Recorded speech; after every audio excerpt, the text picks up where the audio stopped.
Yes. God's grace. His grace is definitely amazing. So remember, guys, the phone lines are open, 832-846-6226.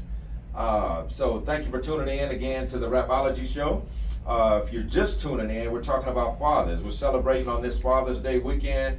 We're celebrating great fathers, and we talked about what the makeup is of a great father, or the definition of, and some of the characteristics that go along with that. We talked about some of the challenges that fathers face on today.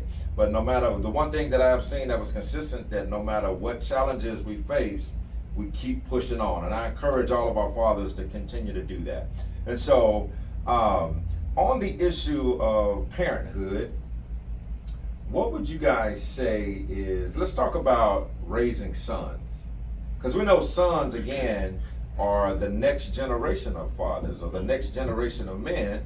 What would you say to there are a lot of sons. I have a son myself, preteen age.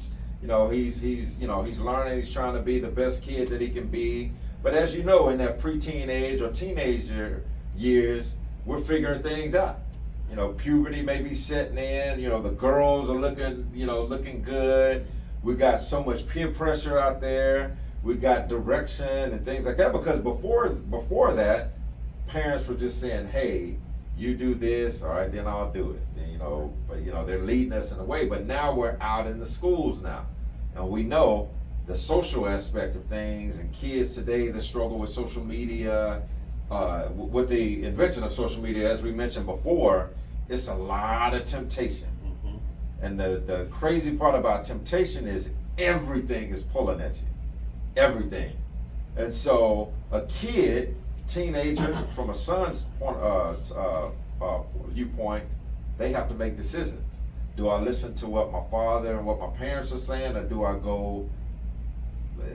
go to something else that's pulling me? What would you say to a teenager, or speak to the fathers out there about raising sons and how that is for you?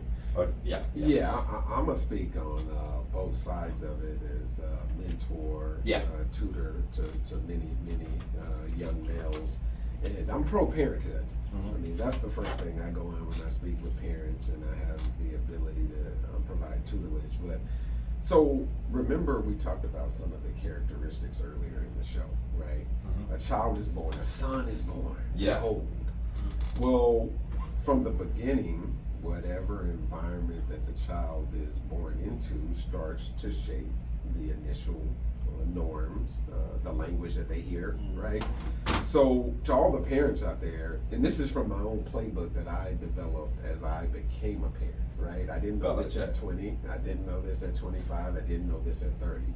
But what I know is there seems to be this yearning from a newborn child all the way through their elementary school years, about 10 or 11, where they are feeding off of every word of the elders, of the caregivers in that home environment. Yep. The reason that's important is because you have a 10, 11-year head start before the child hits puberty in middle school, presumably, right? So you have that 10-year, 11-year head start.